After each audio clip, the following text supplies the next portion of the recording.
Thanks for listening to the Kick Your Boots Up podcast. I'm your host, Taylor McAdams, and joining me today are two incredible women in the industry. I can't wait till you get to meet them and take a little bit of a look inside their lives. First, I have to start with the four-time world champion, Sherry Cervi. Sherry bought her WPRA card when she was only 12 years old, won her first championship when she was 20, and was even inducted to the Cowgirl Hall of Fame in 2018. We're so excited that she's here. She continues on today with the legacy of her Sherry Cervi Youth Championships, where she has competitions in California, Arizona, and Minnesota, and has even launched a scholarship program. That's incredible. Way to give back. Thanks for being on, Sherry. Thank you for having me. And next, Tru Most is a name that you're not going to want to forget. You want to know. After rising to earn the title of the 2022 Yeti Junior World Senior Barrel Racing Championship in just 1 year of preparation, she's becoming more of a household name by the day. At only 14 years old, this Longview, Washington cowgirl has a story to tell. Tru, it's so good to have you too. Thank you for being here. Thank you so much for having me. Ladies, I'm going to jump right into this because you both have very, very special and unique stories to tell. We have an underdog story with you, Tru, and then an overall world championship story with you with Impactful Horses. So, Sherry, let's get started with you. Tell us about how you got started in rodeo. My mom and dad both competed. They both have been to the NFR. My dad competed at the very first NFR in Dallas, Texas. So I feel like, I was destined to ride horses. I was in local events when I was probably 6, 7 years old. And I grew up on horses. I've done all the events, roped and rope cutting horses, but barrel racing was my passion, and I wanted to be a barrel racer from a very young age, but didn't ever really think that it would be my career. When I first started out when 18 years old, my goal was to make the NFR. But it's been an incredible journey, and it's, I love what I do, and the connection I get with my horses is what I love about, being a barrel racer, besides just the Okay, that's an incredible story, Sherry. We have so much more to talk about, but let's get into Tru's story. Tru, introduce us to yourself and talk about your background and how you got started. My background is probably the exact opposite from Sherry's. My family did not do any form of rodeo. They nothing. They had nothing to do with horses. None of that. I loved it from a really young age because my favorite movie in the whole world growing up was Toy Story. And I wanted to be Jessie from Toy Story, the cowgirl, so bad. It was my entire personality. I had a full outfit, and I wouldn't go anywhere without my sparkly red Jessie boots. All I wanted to be was a cowgirl, and I had none of that in my family. So my uncle married a horse girl, and they had a barn. They had like a boarding barn, and she did lessons and stuff, and I was obsessed. I was so happy to finally have something like that in my family, and I was at their house all the time. It was my favorite place to be, and when they finally got me my first horse, it kind of just grew from there. Um, and they had me doing Western Pleasure because that's what she did, and she did Western Pleasure, but I was like, "This is not for me." I remember when she would be teaching me in the round pen, I would trot, and then I'd be like, "Okay, like, what's faster than this? Like, what's the next step?" I just wanted to go fast, fast, fast, and I didn't like the showmanship, and I didn't like the Western Pleasure. So, when I found out about barrel racing at one of our 4-H competitions, I was like, "That is what I'm gonna do. Like, that is perfect for me." So I told my parents, and after begging them for a really long time, they got me my very first barrel horse. And that it was tricky because like I said, my parents didn't come from rodeo or anything, so they didn't know what a barrel horse was capable of.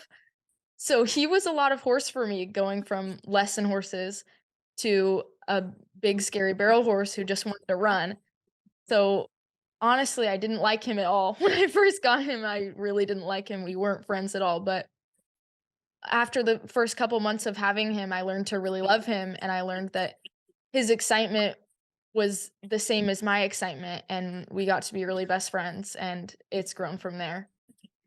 What a story. What to be able to say that you just had an interest based off of Western pleasure going slow, the opposite of barrels. Let's kind of talk about the similarities here. Sherry, you made an iconic impact in your career when you were younger, and then same with True, just winning in December the world championship there for the junior world finals. Sherry, what do you think is so important about being a youth and getting started young and just going from there? I mean, I love true story because I'm hearing more stories like that, that kids that don't come from a Western background, that they find that passion, and it's the horse and her going fast. I love that. And the awesome thing about the Western industry or rodeo is we are just one big family. And the fact that she maybe doesn't have parents that know barrel racing, but there's so many people out there willing to help and make her dreams come true. And I think that uh, I'm, there are people that get started later in life, which is still that's awesome. And that's the thing about barrel racing is you can compete. When you're a little bit older, but the fact that Trues get to, learn at an early age and get to pursue her goals, and I think it's awesome. And True, what was the hardest part for you being younger and going to such a big stage after not much time to prepare for that? Um, I'd say the hardest part for me is really just having to work with what I got.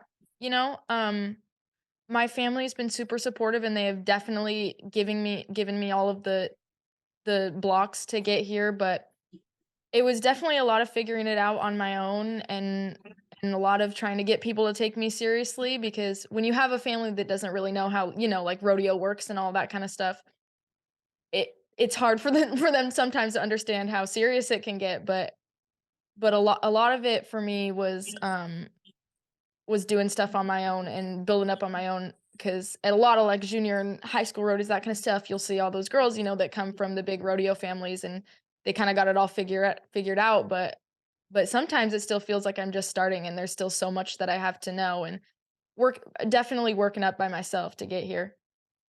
I like your attitude. It's all about keeping going Mhm. and staying hungry and always being coachable. And Sherry, I bet you say the same things when you put on these championships and you go talk to the youth. What do you think is the best piece of advice you have for someone that's wanting to get started in rodeo? I think that set out and you have your goals that you want to accomplish, and even though it may not go how you think it should at the beginning, or you may have some trials and maybe a struggle sometimes, that you stay focused on the end goal and what you want to accomplish. I think it's really important, no matter in barrel racing and even in life. It's sometimes it looks easy from the outsider, but you know how hard you have to work and to get there, and just don't give up.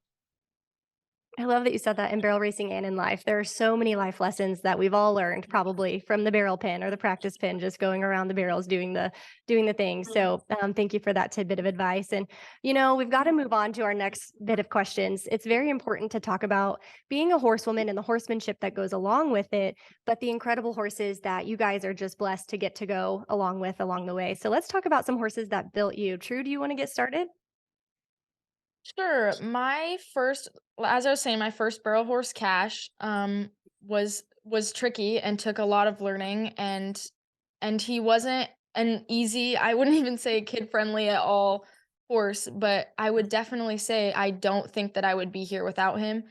Having a horse like that has made every other horse feel like I'm driving a four-wheeler. Like, he really taught me a lot, and he also taught me about how important it is to have a relationship on the ground with your horse before in the arena.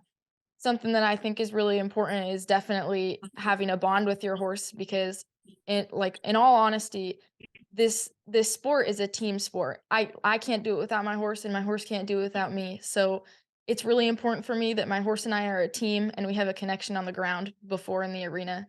So learning that from Cash and realizing that when I got a connection with him on the ground and he started to become my best friend, stuff started going a lot better for us in the arena. So he definitely taught me that and got me to where I am. And then moving on to Rockette, that's something too that you've got to talk about too, because she's the one that really helped you win the championship. Yeah, and I really didn't have much time to make too much of a connection with her. I got her in March and World Finals was in April or not April, December. Um, so I didn't have much time, but I've picked up some techniques that I think really help with bonding. I spent a lot of time on the ground with her. She's not the kind of horse like Cash, he'll just lay his head in your hands and he just wants you to love on him, but she's kind of really serious and doesn't really want to be touched and loved on, so it's a little trickier to make a bond with those kind of horses. She definitely takes her job super seriously, but I found that with a lot of time just being around her, I don't even have to be all touchy with her, just being around her, we started to make a connection and I definitely saw an improvement in the arena. And I'm so glad you mentioned a horse that really has a connection and loves their job. Speaking of that, Stingray, Sherry is a legend. You know that. It's no secret. Talk to us about all the other horses you've had before Stingray and leading up to Stingray and everything that she's been able to do and taking her out on into the arena during the championships that you get to have. Uh, there are so many horses that helped me get to where I'm at today. When I was younger, had basically my parents put me on rope horses that became barrel horses, and then I got my first real barrel horse, and his name was Dudley, and he taught me. That was the horse I had the first success on, and so I think he's what got me for sure hooked. And then I got Troubles and Hawk. Those were the two horses that I made the finals on and won first two world championships, and then kind of went through and had a Tin Man and Dinero.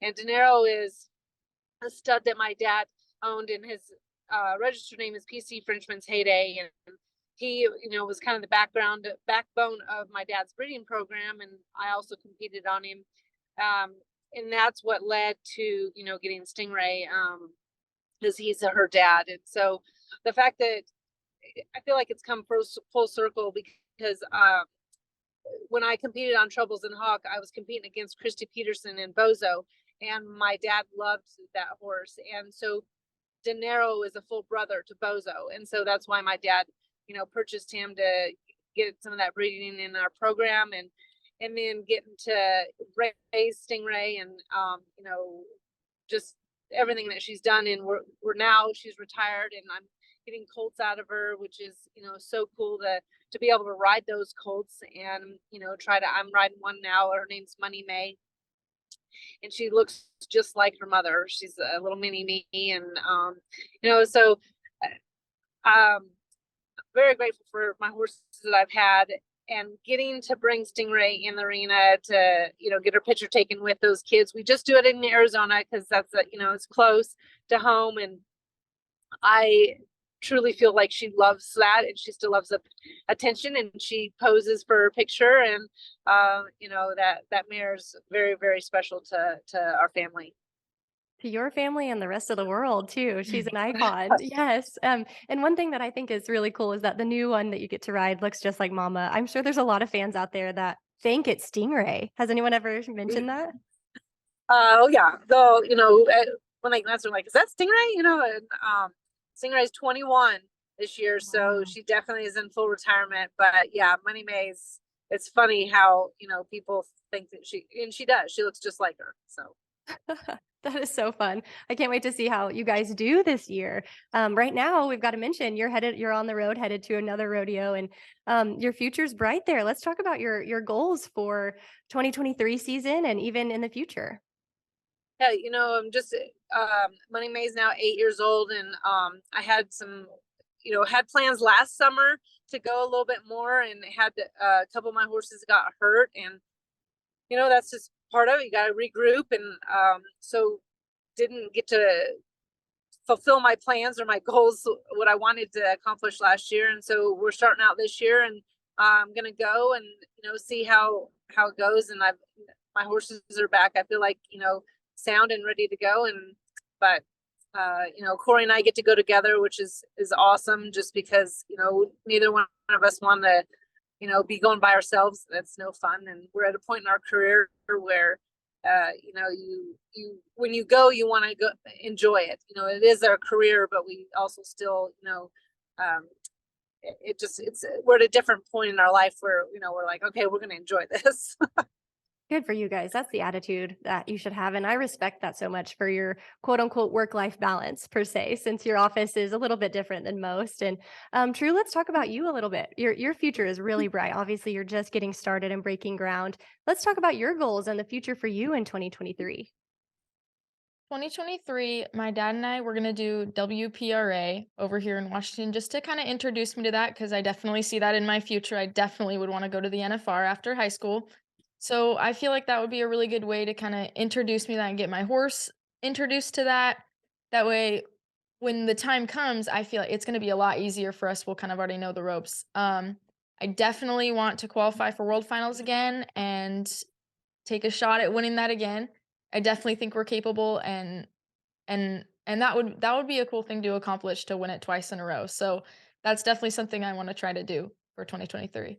Good for you, setting some big goals. And it's kind of really surreal for me and everyone that's listening because Sherry, just purchasing your card at 12 years old. Tru, you're 14. I'm noticing so many similarities, and this is going to be so fun to watch. But I guess talking more about the future of barrel racing in general, let's talk a little bit about that. Some trends that you guys are noticing, anything that you guys want to talk about with in order to keep barrel racing alive, all of it. Looks like there's a pause. Tru, let's start with you. Um, I like Sherry was saying, you definitely see a lot more stories about girls who don't come from rodeo backgrounds. So that's exciting for me because there wasn't a lot of girls like that when I was younger doing barrel racing, but I see a lot of it now of girls just starting to get into it and succeeding and doing really well. So that's exciting to kind of expand this amazing sport because like Sherry said, we're all just a big family and and it's super fun and exciting and it'd be cool for other people who don't come from rodeo backgrounds to experience a group like this also. Definitely. I couldn't agree more. And Sherry, for you, let's talk about future trends in barrel racing, maybe the way you see genetics going, maybe people to watch this year. Yeah. I'm so sorry.